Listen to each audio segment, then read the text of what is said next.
আজকের এই মানববন্ধন কর্মসূচির সংগ্রামী সভাপতি মঞ্চে রয়েছেন বাংলাদেশ জামাত ইসলামীর সম্মানিত সিলেট জেলা আমির বিশিষ্ট রাজনীতিবিদ মৌলানা হাবিবুর রহমান, উপস্থিত বিভিন্ন এলাকা থেকে আগত মুরব্বিয়ানে কেরাম, বিভিন্ন রাজনৈতিক এবং সামাজিক সংগঠন নেতৃবৃন্দ, আসসালামু আলাইকুম রহমতুল্লাহ। আপনারা ইতিমধ্যে জেনেছেন আজকের এই দাবি গণদাবিতে পরিণত হয়েছে। আমরা আজকে ঘোষণা করতাই যখন বিলম্বে দাবি মেনে না নেওয়া হয় আমরা কঠিন থেকে কঠিন কর্মসূচি ঘোষণা করব। এই পয়েন্টে আমরা অবস্থান কর্মসূচি ঘোষণা করব, যে অবস্থান থেকে আমরা দাবি আদায় করে ফিরবো ইনশাআল্লাহ।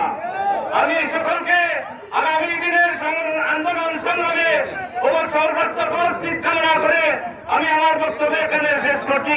আসসালামু আলাইকুম।